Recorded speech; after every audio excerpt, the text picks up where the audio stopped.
Thousands of years ago, the Earth was devastated by a battle between the gods. It was a war between good and evil.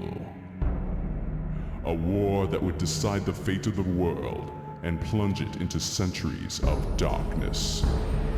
Now, the war is in danger of being fought once again. Only one mortal can stop it.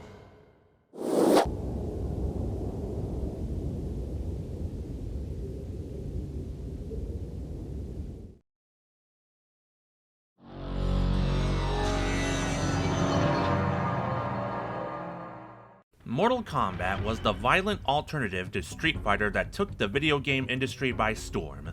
With its fatalities, digitalized characters, and all the lore that went behind the story in each individual character, Mortal Kombat would be the beginning of a franchise that would rival Street Fighter's popularity at the time.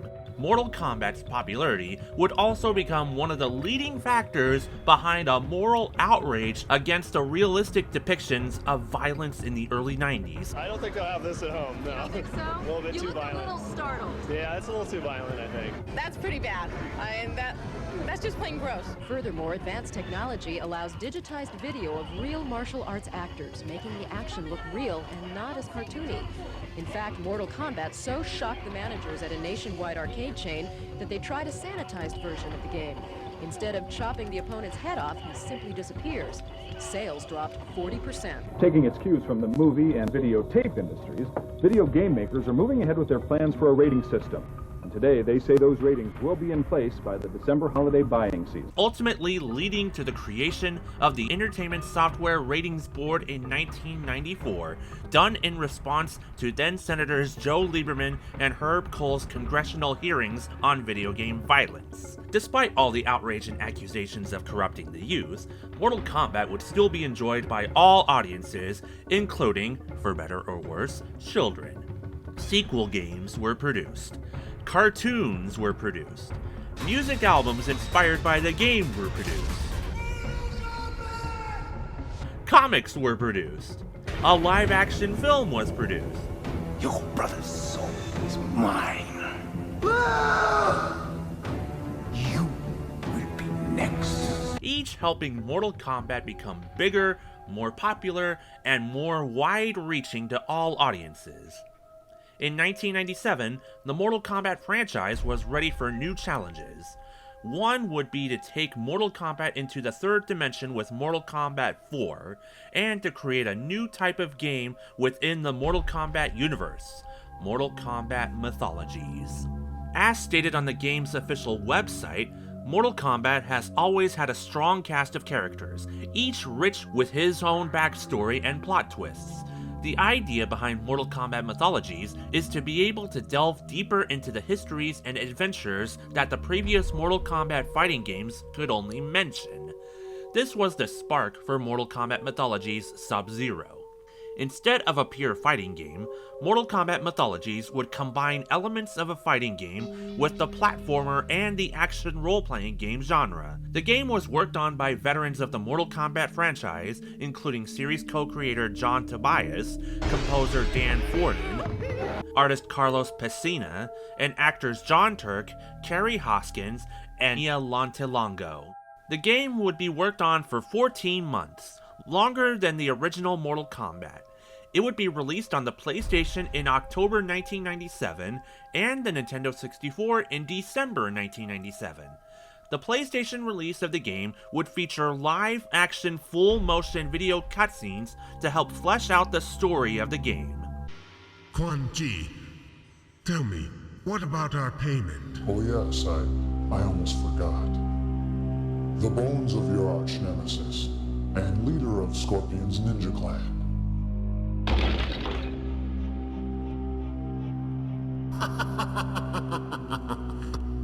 Our ancient foes, vanquished in one transaction. And I've personally made certain that every last remnant of their clan has been eliminated. Forever. You see, Sub-Zero, you can trust a sorcerer sometimes. These scenes were all filmed in front of a green screen with 3D backdrops applied afterwards, and voice filtering applied to some of the characters. The Nintendo 64 port would replace the FMV scenes with stills from the FMV scenes and text depicting what was going on. Otherwise, the two versions of the game were nearly identical. The game would also introduce to the series characters who would become a recurring part of the franchise: Wind God Fujin, antagonist Shinnok, and his subordinate Quan Chi. Although Quan Chi would make his game debut in Mythologies, he would actually make his overall debut in the 90s Mortal Kombat animated series. Quan Chi's guardians, Kia, Jataka, and Serena would reappear in future Mortal Kombat games, but their roles would not be as big as the ones Fujin, Shinnok, and Quan Chi would have. With all the hype Mortal Kombat Mythologies got, it was expected that this would be the next step towards making Mortal Kombat one of the biggest franchises of the 90s. Unfortunately, the game would end up being one of the worst reviewed games of 1997. Much of the criticism went towards the controls of the game, with other criticisms going towards the cheap deaths and the awkward cameras. The Nintendo 64 port would be further criticized for omitting the FMV scenes, which reviewers at least touted as the best part of the game. Mortal Kombat games would continue to be released over the years, but they wouldn't garnish as much hype as the games that were released in the 90s. It wouldn't be until the release of the 2011 Mortal Kombat from NetherRealm Studios, founded by Mortal Kombat co-creator Ed Boon, that the franchise would regain the popularity it once had. Mortal Kombat Mythologies was an experimental approach to a popular franchise that attempted to flesh out the origins of one of the most popular characters.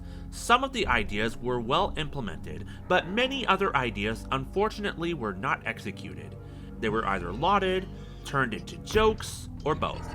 But it did not diminish the legacy of Mortal Kombat.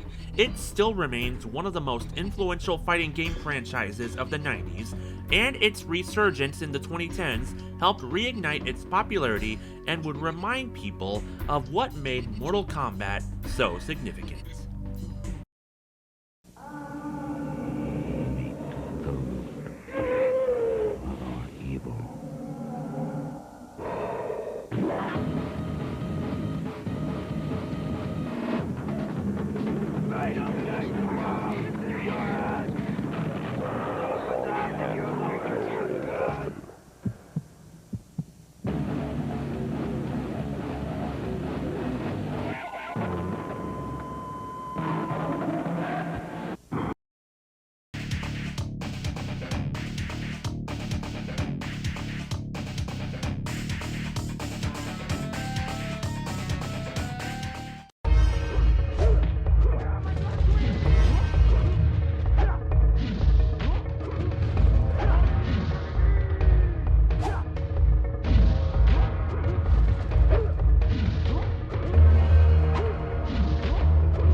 GoldenEye 007, composed by Graham Norgate, Grant Kirkhope, and Robin Beanland.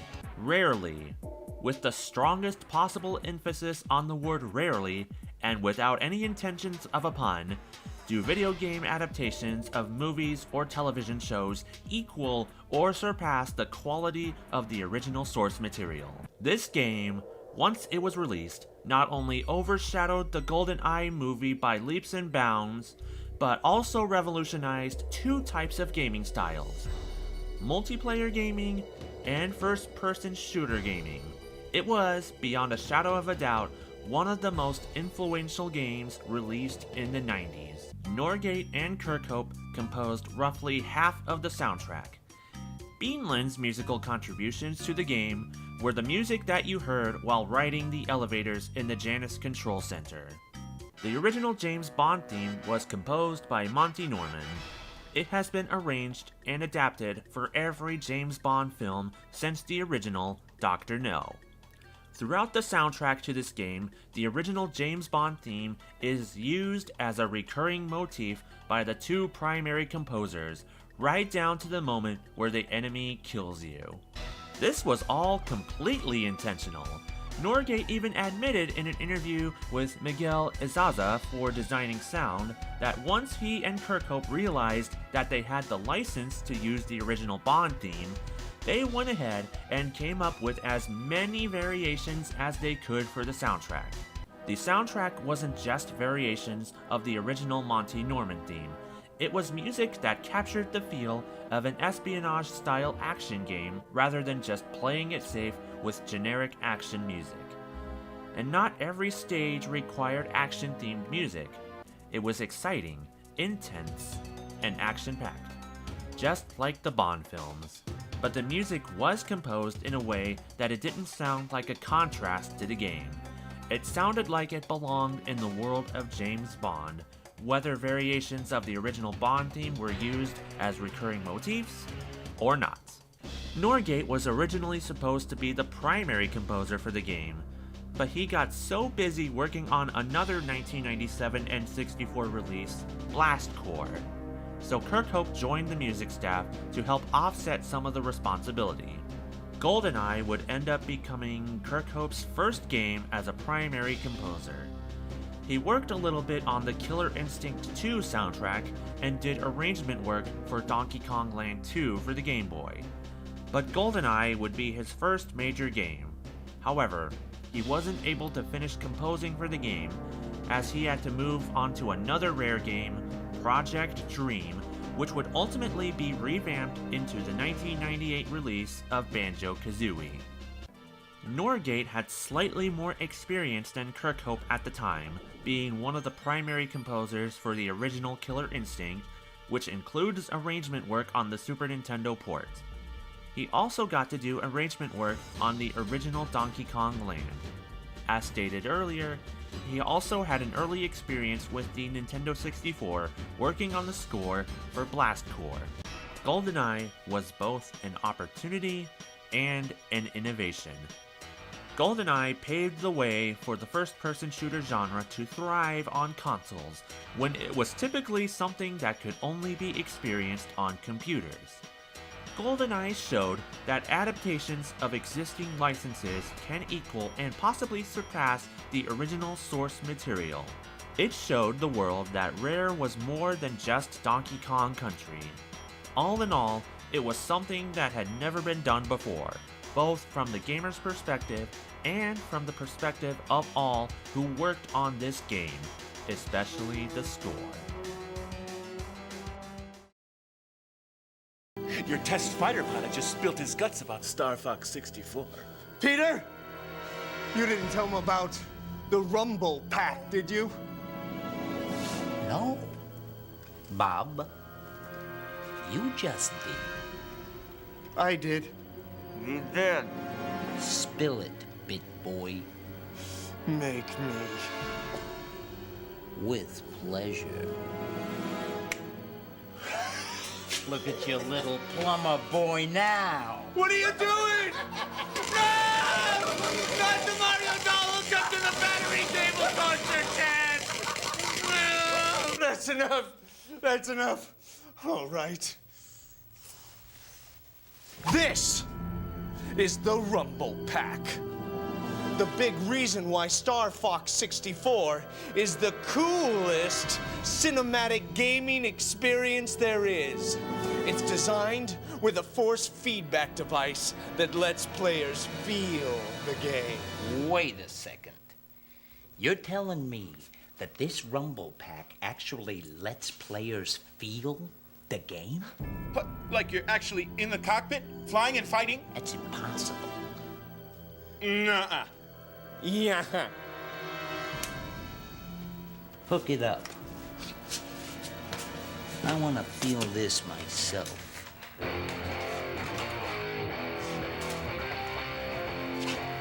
The Rumble Pack lets you feel different degrees of vibration, like when you turbo boost or you shoot a bomb. The Rumble Pack feeds back a slight turbulent vibration. Boom! I actually felt it. I told you. And when you get hit by enemy fire, you feel even more of a vibration. Cool. What's even cooler is when you crash your vehicle, that's when you really feel the vibration. This is incredible. Well, what do you say, guys? You into a little multiplayer action? Let's get ready to rumble.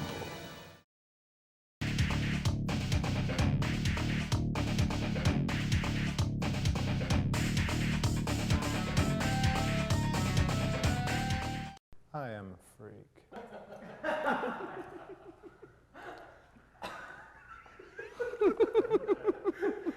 I heard things. I heard things. I heard things. You are reality's only hope. I'll do it, Thunder God. Only because I don't... You don't understand. I can't leave without the...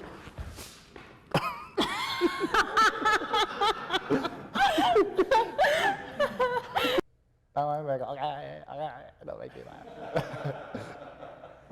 You see, Sub-Zero. You can trust the sorcerer sometimes. Hold on, you guys got me now. Ah! A mortal with the ability to freeze. I forgot my line. You suck. A mortal. I mean, a keeper. Sir, a mortal has escaped from the... Sir, a mortal has escaped from the prison of souls. He is headed towards the gates of immortality. That's okay. One more. Sir. I'm sorry. What? She said sir. We have toyed with the ninja long... Do not question... forget it. We have toyed with the ninja long enough.